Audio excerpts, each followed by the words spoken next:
Hey folks, I'm here with Chris Watts with Watts Tree Experts, and we're going to do a little bit on chainsaw safety and operation. Yeah, Jeff reached out to me. He wants to kind of get out there and use the chainsaw in the kayak world and just kind of clean up some of the stuff that's in his way to get to those secret spots. So he reached out to me and wants to do some kind of safety of chainsaws. So I'm just going to kind of give him a quick run through. I'm going to share with you guys kind of some steps and some things that you guys can kind of take into consideration before operating a chainsaw. So yeah, I definitely want to, make sure that, I mean, just like kayak fishing, I earned ACA certification as a paddling instructor so I could teach people how to be safe and effective with it. This is certainly your expertise. I don't want to advocate the use of chainsaws, but not know the safety part. Yeah, and you have some some guidelines, some rules to follow, and really the saw handling technique, so as to avoid having a mishap out there. Yep. Last thing I want is for myself or anyone else to be out there in a remote place and you get a bad injury. Yeah. Things can go south quick, I'm sure. Yeah, it can go south very quick, and like Jeff was saying, like, you don't think about it, but when you go kayak fishing, you go and you grab your PPE items, in a sense, your life jacket. Yep. If it's cold water, you have a nice dry suit. Yep. Like, it's the same thing. That's a PPE product to keep you safe when you're out on the water, and we're going to be doing the same thing. Utilizing our PPE and kind of having an understanding why we have these items when we're using a chainsaw. Cool. Well, let's start there. Okay. All right, so we're going to go over some basic PPE items when operating a chainsaw. Helmet, ear protection here on the earmuffs. The helmet is utilized for sometimes you're underneath certain trees. They have hangers up in the trees. Just kind of protects your head. Noise protection. These chainsaws are very loud as well. Your chainsaw chaps. The chaps kind of protect your legs. When you're operating the chainsaw, you could get a kickback, and there's material in here that will actually bind up the sprocket and the chain, and it will stop it from moving. Some gloves here, some eye protection. Z87, if I remember correctly. It's kind of the standard for any eye protection. And if you really don't want to fool with all this stuff when you're operating a chainsaw and you kind of want an easy way out here, there's a silky saw right here. Just kind of a nice little aggressive hand saw. You just kind of want to cut some branches. You can kind of see here, I'm going to kind of cut into this so you can see. And a couple strokes, I'm in this log here. All right, so I'm going to talk about just basically one tool that you're going to need when you're operating the chainsaw here is a Scrunch T-Wrench here. Has your flathead, 2 socket areas, and this is where you're going to be tightening and loosening your chain.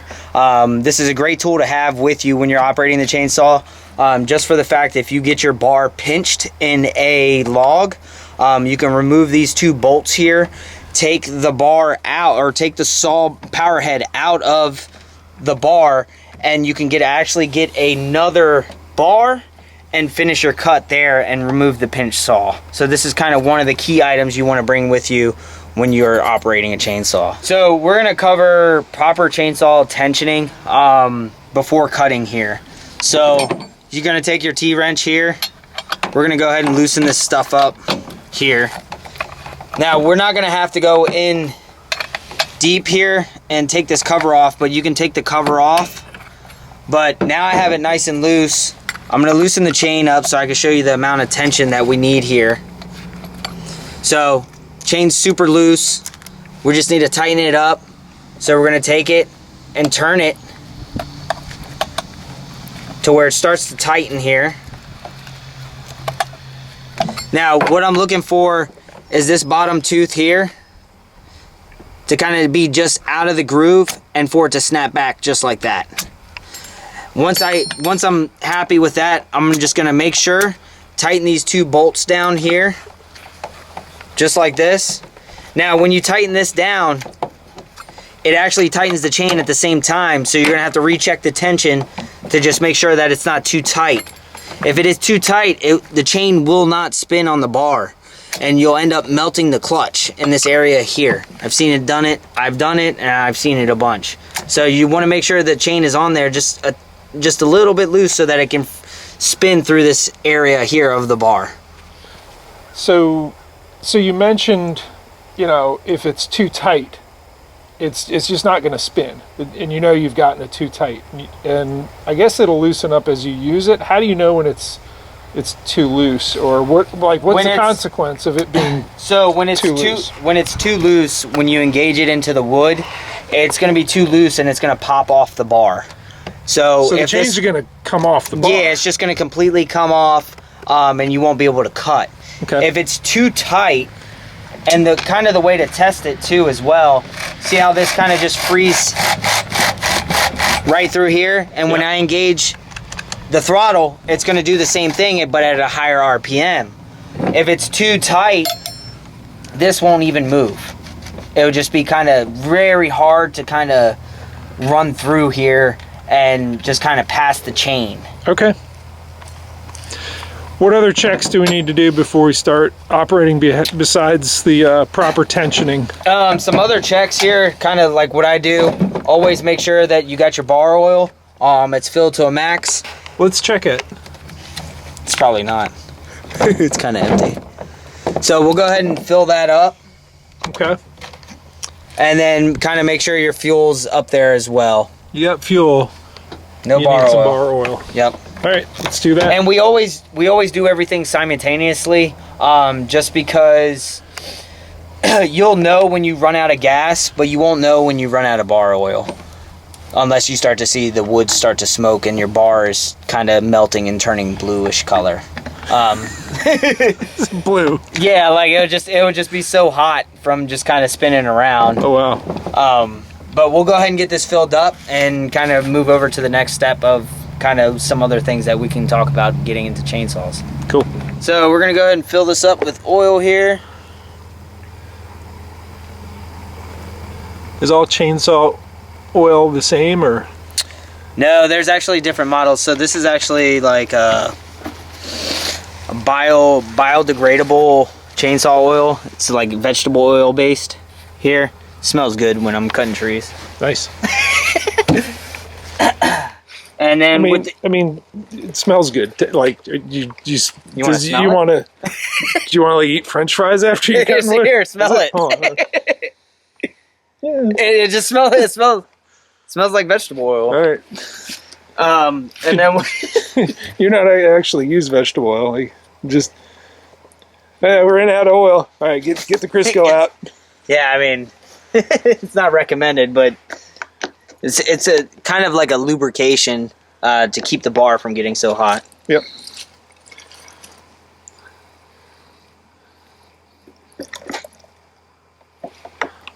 It's kind of cool. You got a little. Yeah, that's why I trigger. got this one, because the ones with the push buttons, what happens is you end up overfilling it. Yeah, and it spills everywhere. And it spills everywhere, but the only problem is if you lose the cap to this, anything that sits in here, it's gonna go in there. Yeah, it's gonna go in there. So don't lose the cap. Yeah, don't lose the cap. What's the gas tank called? I don't know. Sure can. Sure can. You can get them at Tractor Supply and... Sure can. Yeah, Sure can. Tractor Supply has them, or Amazon has them as well. or let's say like you got like a tractor or something like that, you can just set this up and just put that in there and just fill it up. Nice. With these gas caps, each chainsaw manufacturer has a different way of doing this. You just kind of want to make sure that this locks in, and when you pull this up, it doesn't come out. Because I've done it many a times where I forgot to put this on, pick up the saw, and now I have bar oil and gas all over me. So just kind of something to keep in mind. Another thing, kind of just like a car, change your air filter. You'll kind of pull this out here, do a couple taps, or take your T-wrench and just kind of go like this, and you'll see all the gunk and dust come out of it. I haven't cleaned it in a while. You've been working. Yeah, we had some weather roll through Maryland. Yeah. End of last week, like heavy winds. Yeah, I had a tree on a shed that we had to remove, and it's just been. We got that Annapolis, that tornado that came through, and then after that, couple months or so, we got this really bad wind over here. So it's just been kind of nonstop. Busy. Yep. We can kind of get into some of your basic starting techniques here. What I like to do is, so this is the 500I. The I stands for injection. So there is no choke or carburetor in this unit. In your carburetor units, you're going to start it on no choke first. From no choke, if you can't get it to start, you're going to go to half choke. From there, if you can get it, and when you're pulling it, get it to almost start, put it back to choke or no choke. So this little guy, I want to use this one later. Can we get into that? Yeah. Let me. That's not an injection one, right? No, it's not. Okay, so you're gonna teach me on that one. Yeah. So you got the choke here, and then you got a choke here as well. So we'll no try choke, to. then half. Yeah, choke. we'll just go ahead and prime it here.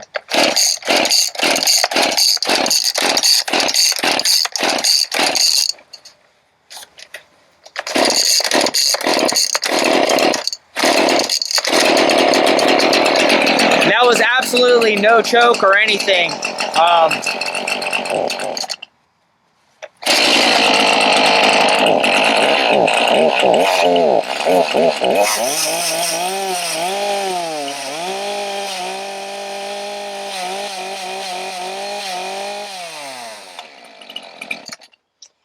So that doesn't happen all the time, but you'll go to half choke. From half choke, so this actually doesn't show it correctly. This one's a different style of model. You got the choke here. You'll put it in no choke, try to start it like I did. Then from there, you'll take it to half a choke. If you can almost get it to start and almost rev up, take it off choke and then continue to pull until it starts. If you can't get it at half choke, go to full choke and then do the same thing until you can almost get it started. What happens is a lot of people will take it and they start it on full choke first. From full choke, you end up flooding the carburetor and you'll never get that thing to start. So you'll have to let it sit. So if you become in a situation where the chainsaw is now flooded, take it off choke completely and then pull the saw a bunch and it should just start up for you. It's going to take a lot of pulling, but it should unflood that carburetor. Also, let the chainsaw sit for a little bit so that it's not the flooding goes away as well. So I'm going to go ahead and go over some basic starting techniques here. Like I said before, this is actually an injection chainsaw, so there's no carburetor. So with this one, I actually prime the bulb 5 to 8 times there. And then when you're ready to start, stick it in between your legs here, just like this. Or you can put it on the ground just like that. Put your foot there, and then you can pull it to go ahead and start it, which I'll do now. If you notice that, I was in full control of the chainsaw. When I'm going like this, it's just kind of not as controlled. 3 points of contact, I guess you can say. Hand here, and in between the crotch there. Yeah, I like it on the ground better. Yeah, it's just comfortable.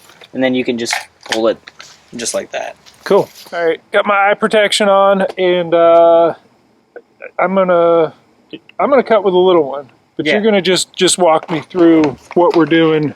Yeah, so we got like a log here, and Jeff actually wants some firewood, so pick this log nice and small, and you can kind of split it with an axe or a wood splitter if he needs to. But kind of the starting process here, you don't need to pull the trigger, leave it on no choke first, and then we're just going to take it kind of 3 points here and just start it right up, and now he's ready to cut.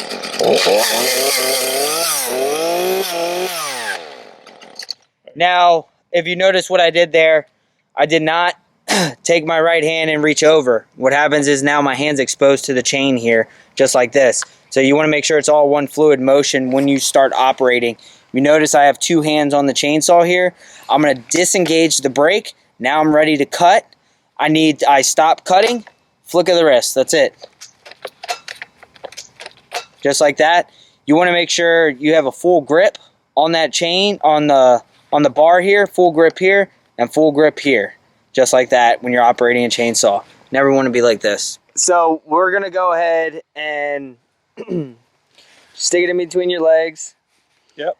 And then we're going to pull the pull cord. Okay. Try to get it started. Now it's started.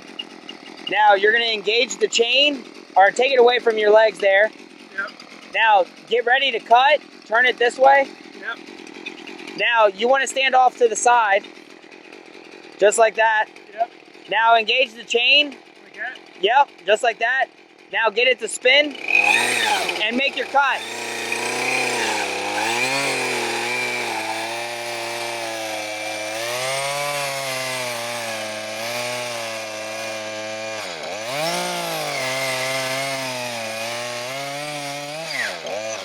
Now I want to turn this off and talk about pinches, like what we do to assess not being pinched. I didn't finish that, and I don't know. Is this resting on that? Is that gonna?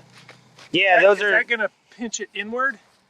I mean, in theory it would, right? Because if there's a lot of weight pushing down like there, up this way and up this way, this is resting on that. So there's some up. It would make sense to me that there's some inward pressure that way. Yep. So what Talk to me about what you'll avoiding do? pinches. So what you'll do here, and you'll notice that this gap will start to close here. Yeah. So now you have this top cut, and if you think it's gonna pinch up here, I mean, you'll see it happening as you continue to cut downwards. Right. But now that you have this top cut, all you got to do is cut underneath, Yep. and that part will just come right clean out. Okay. So let me do that.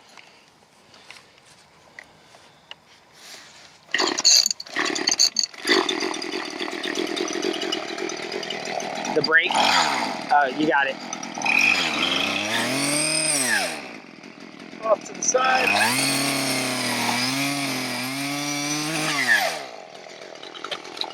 Cool. Okay, so I'm going to kind of show you guys something here that I noticed that Jeff was doing. He started cutting this log here. He actually applied too much down pressure to where it stopped the chain. Right. You don't have to apply that amount of force to cut the log. It's not going to cut any faster. That's why there's a chain here. That's why it's spinning. It's actually cutting as it's spinning. You only need to apply a little bit of down pressure. But go ahead and, Jeff, start the saw up here. Okay. And we'll go ahead and make a cut, and we'll show you an example of too much force cutting down. Disengage the brake. Yep.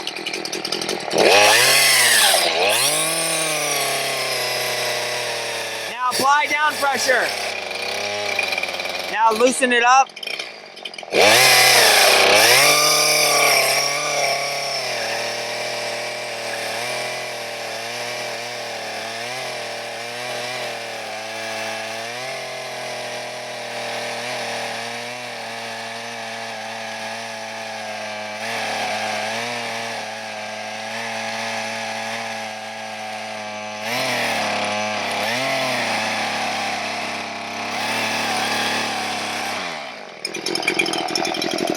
I still feel like I want to put too much pressure on Push it. down on Like it. that's just my instinct is to, to mash it. mash it down. It's going to take some, it's going to take some practice on my end. I really, my chainsaw experience is zero. So zero. This was, having me do this was good because he's seeing, it's almost like when I started, when I taught people how to paddle kayaks, and did my classes, I was always happier to get someone who had no experience, and I couldn't, I had no, they had developed no bad habits in order to correct when I have someone who's brand new. And that's really why I wanted to come to Chris before I even started working with these tools. So I think I've learned a whole lot. Let's keep going, man. Cool. So we're going to kind of go into, like, before you start cutting, kind of some things that you need to keep in the back of your head prior to cutting. So this is a great example. We have this log here. It's kind of leaning on this log here as support. There's no branches on it, so I don't have to worry about any of that pressure there. But when I come into this situation, I need to look at it and just kind of observe where the pressure is and what it's going to do if I start cutting here. What if I start cutting here?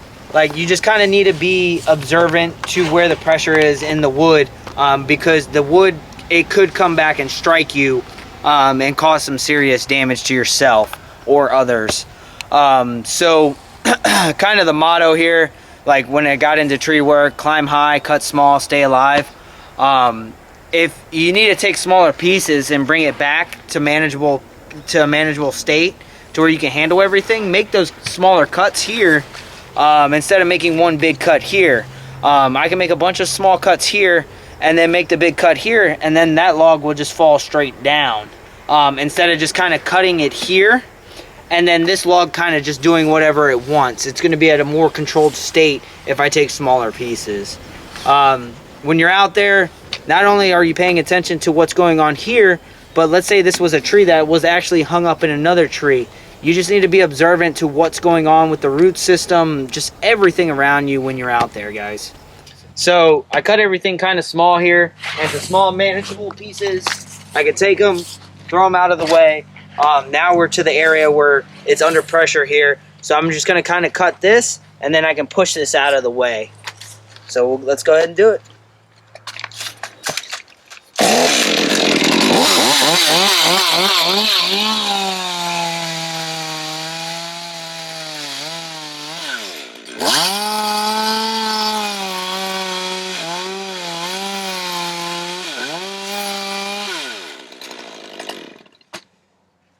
So I made like a snap cut here. So I made one cut all the way in, and then I made another cut in. So now there's like holding wood, but now I can just snap that piece out, and I don't have a chainsaw in my hand at the same time trying to push it. The chainsaw was there, and now I can use two hands to kind of get it out of the way. So that's kind of just a very basic, just kind of if you're going through the woods, cleaning up your tree stand, that kind of stuff, you want to kind of keep that in mind. Now I'm taller than Jeff. So I'm glad, I appreciate you teaching me to keep me safe out there. I'm actually on my way to pick up the electric one. Yeah, the MSA 220. Yep. I think that's what I want to work with. Yeah, especially battery saws are very, very user friendly and just very easy to maintain. Yep. There's no engine. You just plug and play. But the adjusting of the chain is the same. The adjusting of the chain is the same. The bar oil is the same. Right. But you'll never have to worry about any kind of engine problems or issues running into there. Especially if you're just getting into using a chainsaw. I personally think the battery option is kind of the way to go to kind of get a feel of the power and the maneuverability of a chainsaw. And I think for the most part, the size, measuring, you were talking earlier about, gauging the size of the bar to what you're going to cut. Not only just the bar, but you also have to gauge the saw and the power of the saw. Right. Because one saw can actually run 2 or 3 bars, but you just need to gauge the size of the saw and the size of the bar to kind of gauge what you're cutting. Right. I really don't foresee myself taking out strainers that are like some of the big pieces here. You know, if it's that big, I'm gonna let the river win, because I can portage and get around stuff. But there's so much out there that's like this size that I think is going to be perfect. And so. it just kind of cut it and just kind of move it, and it's super manageable. To kind of just take this log and just kind of throw it out of the way, just like that. This bigger stuff, me and Jeff went out, and I kind of have some good experience of working with bigger stuff. But some of that bigger stuff, if you don't have a loader or you don't have a machine, you're going to be just cutting instead of fishing. Right. So you just kind of want to keep that in mind. Cool. Well, I've got a good safety primer here, and when are we fishing again, man? I don't know, man. Like next week. Right. Let's go fishing next week. I'll bring the saws and cool. we'll cut some more stuff up. Awesome. So thanks, man. Not a problem, dude.